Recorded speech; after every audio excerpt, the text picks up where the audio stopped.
রাতের বেলা সেই পুঁতে রাখা ফুল থেকে বড় একটি জাদুর চুড়ির গাছ হয়ে যায়। হ্যাঁ, এটা হলো একটি জাদুর চুড়ির গাছ। চুড়ি আছে গো, চুড়ি আছে, রেশমি চুড়ি, কাচের চুড়ি, নানান ধরনের সুন্দর সুন্দর চুড়ি। ভাবিরা, বোনেরা, চুড়ি নিয়ে যাও। ও চুড়িয়ালি কাকিমা, তোমার এখানে তো খুব সুন্দর সুন্দর চুড়ি। তোমার এখানে কি আমার হাতের সাইজের চুড়ি আছে? তাহলে আমি আমার মাকে বলবো আমাকে চুড়ি কিনে দেওয়ার জন্য। হ্যাঁ গো মেয়ে, আমার এখানে সব সাইজের চুড়ি আছে। তুমি শুধু আমাকে বলো তোমার কোনটা পছন্দ, আমি তোমাকে সেটাই দিয়ে দিচ্ছি। আচ্ছা ঠিক আছে, চুড়িওয়ালি কাকিমা তুমি এখানে থাকো, আমি আমার মাকে বলে দেখি। মা, ও মা, দেখো না কত সুন্দর সুন্দর কাচের রেশমি চুড়ি উঠেছে। আমাকে চুড়ি কিনে দাও না মা। জিয়া, এই জন্যই তোকে আমি মেলায় নিয়ে আসতে চাইনি। আমি জানি তুই মেলায় আসলে এটা ওটা কেনার জন্য বায়না ধরবি, আর এখন এসে এই চুড়ি চাইছিস। আমি তোকে চুড়ি কি করে কিনে দেব? আমার কাছে যে টাকা আছে সেই টাকা দিয়ে তো একটা ভাত রাঁধার হাঁড়ি কিনবো ভেবেছি। এখন যদি তোকে চুড়ি কিনে দেই তাহলে তো ভাত রাঁধার হাঁড়িই কেনা হবে না। ও মা, আমি তো তোমার কাছে কখনো এভাবে কোনো কিছু কিনে দেওয়ার আবদার করি না। তুমি তো আমাকে কখনোই চুড়ি কিনে দাও না। আমার বন্ধু টিনা আর টুকি কত সুন্দর সুন্দর চুড়ি পরে ওদের হাতে, দেখতে কি সুন্দর লাগে। আমাকে এক মুঠো চুড়ি কিনে দাও না মা। জিয়া, তুই সব কিছু নিয়ে এত জেদ করিস, এখন তো তোকে না কিনে দেয়া পর্যন্ত তুই থামবি না। আচ্ছা ঠিক আছে, চল তোকে চুড়ি কিনে দেই। আজকে না হয় আর ভাত রাঁধার হাঁড়ি কিনবো না, পরে কখনো এসে কিনে নিব। ও চুড়িয়ালি ভাবি, আপনার চুড়িগুলো তো দেখছি খুব সুন্দর। তো ভালোই হয়েছে, আমার মেয়ের হাতের সাইজের এক জোড়া কাচের চুড়ি দিয়ে দিন তো। শিয়ালিনী ভাবি, আমার দোকানের চুড়িগুলো তো এক মুঠ চুড়ি 100 টাকা করে। এগুলো খুব ভালো ব্র্যান্ডের চুড়ি। আমি আমার দোকান থেকে কিছু চুড়ি নিয়ে এসেছি মেলা থেকে বিক্রি করার জন্য। আপনি নিলে ঠকবেন না। হ্যাঁ ভাবি, দেখে তো খুব সুন্দর মনে হচ্ছে, কেমন জল জল করছে। তা ভাবি, আমার কাছ থেকে একটু কম রাখলে হয় না? আপনি বরং 60 টাকা নিন, বাচ্চাদের চুড়ি তো।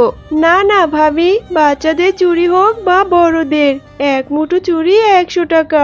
আপনাকে চুড়ি নিতে হলে 100 টাকা দিয়ে নিতে হবে। আচ্ছা ঠিক আছে ভাবি, আমি আপনাকে 100 টাকাই দিচ্ছি। আপনি আমার মেয়ের হাতের সাইজের এক মুঠো চুড়ি দিয়ে দিন। মা, এই চুড়ি মুঠো আমি আমার বন্ধু টিনাকে দেখিয়ে আসি, ও দেখলে অনেক খুশি হবে মা। না রে জিয়া, কি দরকার আছে এখন চুড়িগুলো দেখাতে যাওয়ার? আর এছাড়া ও যখন খেলতে আসবে তখনই দেখাস, এখন শুধু শুধু যেতে হবে না। আর এছাড়া বাঘিনী ভাবি খুব বিরক্ত বোধ করে ওদের বাসায় গেলে। তোর এখন যেতে হবে না রে মা। ও মা, আমার যে আর তর সইছে না, আমার বন্ধুদের খুব দেখাতে ইচ্ছে করছে, যাই না মা। আচ্ছা ঠিক আছে রে মা, তাহলে যা। তবে মনে রাখিস, আমি কিন্তু ভাত রাঁধার হাঁড়ি না কিনে তোর জন্য চুড়ি কিনে দিয়েছি। এই চুড়িগুলো কিন্তু কাচের, তুই আবার ভেঙে ফেলিস না। ওদের দেখিয়ে আবার চুড়িগুলো নিয়ে সোজা বাড়িতে চলে আসবি, কেমন? আচ্ছা ঠিক আছে মা, তুমি কোনো চিন্তা করো না। আমি এই চুড়িটা নিয়ে বন্ধুদের দেখিয়ে তারপরে আবার এক্ষুনি চলে আসবো মা।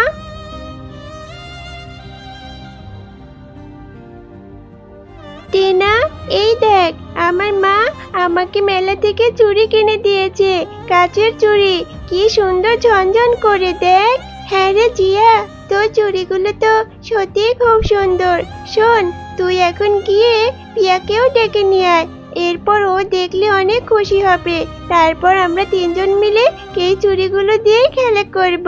তুই ঠিকই বলেছিস রে টিনা, তুই এখানে দাঁড়া, আমি এক্ষুনি যাচ্ছি। এরপরে জিয়া তার অন্য বন্ধুকে ডাকতে চলে যায়। এই চুড়িগুলো তো দেখতে খুব সুন্দর, এই চুড়িগুলো আমি এখন লুকিয়ে রাখি। এরপর জিয়া আসলে বলবো আমি চুড়ি দেখিনি, এরপর আমি এই চুড়িগুলো পরবো। হি হি হি। এরপরে টিনা চুড়িগুলোকে লুকিয়ে ফেলে।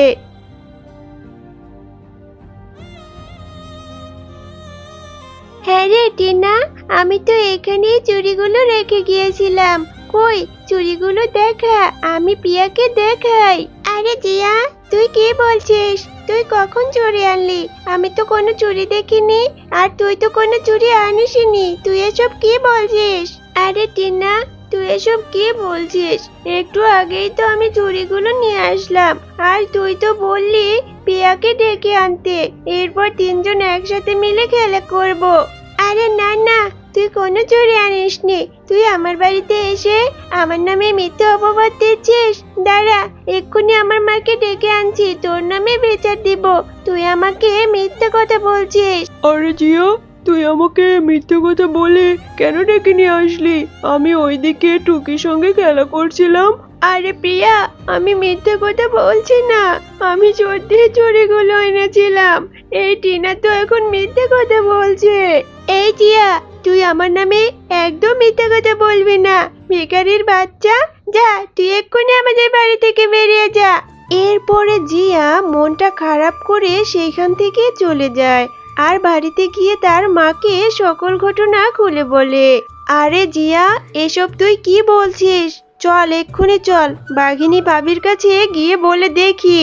বাঘিনী ভাবি, আমার মেয়েকে এক মুঠ চুড়ি কিনে দিয়েছিলাম, আপনার মেয়েকে দেখাতেই এসেছিল, কিন্তু আপনার মেয়ে সেই চুড়িগুলো লুকিয়ে এখন বলছে ও নাকি চুড়িগুলো দেখেইনি। আপনার মেয়েকে একটু জিজ্ঞেস করে দেখুন না, ওকে চুড়িগুলো দিয়ে দিতে বলুন। আরে ঝুমা, তোর তো সাহস কম নয়। তুই আমার বাড়িতে এসে আমার মেয়েকে চোর বলছিস? আমরা কি তোদের মতো ভিখারি নাকি যে ওইসব 2 টাকার চুড়ি লুকিয়ে রাখতে যাব? তোর তো সাহস কম নয় রে ঝুমা, আমার বাড়িতে এসে আমার মেয়েকে চোর বলছিস। আরে বাঘিনী ভাবি, আপনি এভাবে কেন কথা বলছেন? আপনার মেয়েকে তো আপনার উচিত ছিল একবার জিজ্ঞেস করা। আর আমরা গরিব হতে পারি, কিন্তু আমরা মিথ্যেবাদী নই। আপনার উচিত ছিল আপনার মেয়েকে একটাবার জিজ্ঞেস করা। এভাবে নিজের মেয়েকে প্রশ্রয় দিচ্ছেন, এভাবে তো ও আরো অপরাধ করবে। আরে ঝুমা, তোর সাহস দেখে আমি অবাক না হয়ে পারছি না। তোর এত বড় সাহস, তুই আমার বাড়িতে এসে আমাকেই চোর বলছিস, আর আমি নাকি আমার মেয়েকে চুরির শিক্ষা দিচ্ছি? তোর তো সাহস কম নয় রে ঝুমা, এক্ষুনি আমার বাড়ি থেকে বের হয়ে যা।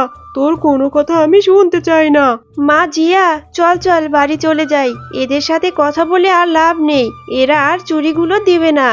এরপর মা ও মেয়ে মনটা খারাপ করে সেখান থেকে চলে যায়। হে হে হে, আমার জন্যই আমার চুড়িগুলো হারিয়ে গেল।